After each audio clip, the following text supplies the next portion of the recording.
This week I have the freedom, I should say, to choose a topic. So I want to open the floor up to two things.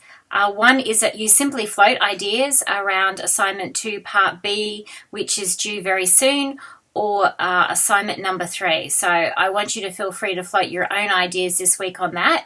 But failing that, there's something that I would like to put out there this week. The topic is on reconciliation, and we're looking at other methods and tools around things like truth commissions, war crime tribunals, etc., that will apply to some of the cases you pick in assignment number 3. So just setting the scene for that a little bit, I'm going to draw on some of what's in the modules this week. So of course, if your assignment involves any of that, for example, if you're looking at a case like Rwanda, you're definitely looking at some of those tools for how did they try to get at this idea of justice, how do you achieve a justice, how do you get conversations out there that relate to the victims. We're not looking at Cambodia as one of our cases necessarily, and no one did it in assignment number 2, but Cambodia is a very good case as well, the Cambodian Khmer Rouge Tribunal, of some of the challenges and the importance to the victims of these types of things. So in the modules this week, there's 3 ideas that could be further research.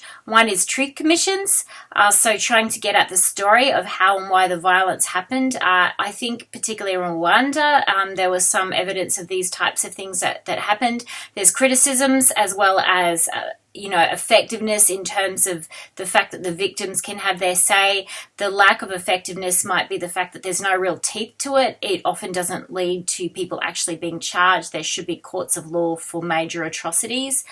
The other one is war crimes tribunals, which do try to do that.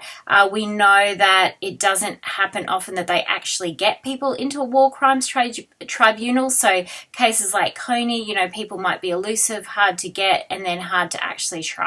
But it does happen in some isolated cases, but usually very extreme cases. So there's a whole lot of war criminals who might never come to attention using that particular method.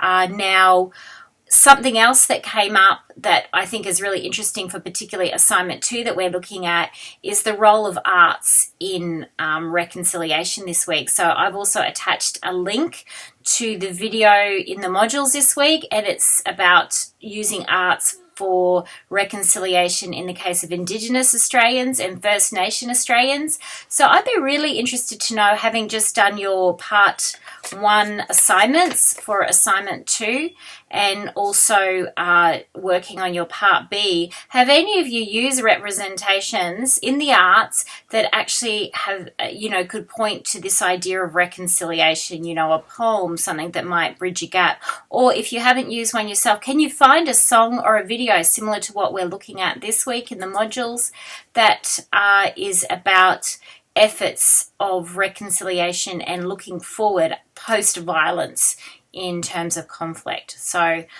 hopefully that's a little bit clear, but this video is also meant to complement the modules this week. So go and have a look at module 9. Don't forget that all of this is now highly relevant for assignment number 3. You have a bit of scope to make part B assignment 2, you can bring in any range of themes there. But certainly for assignment number 3, from weeks 6 up to about weeks 11, highly relevant. So I hope you will have a look at the modules, take a note of any essential reading you might need to do, and make a comment.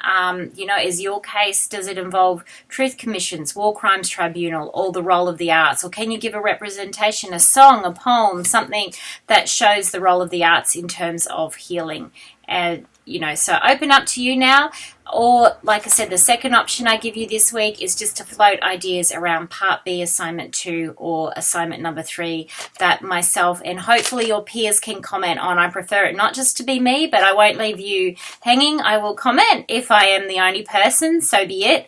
But I'd like everybody to join in. So thank you very much. We're screaming through it now, and we are very close to 50% of the way there in terms of assessment.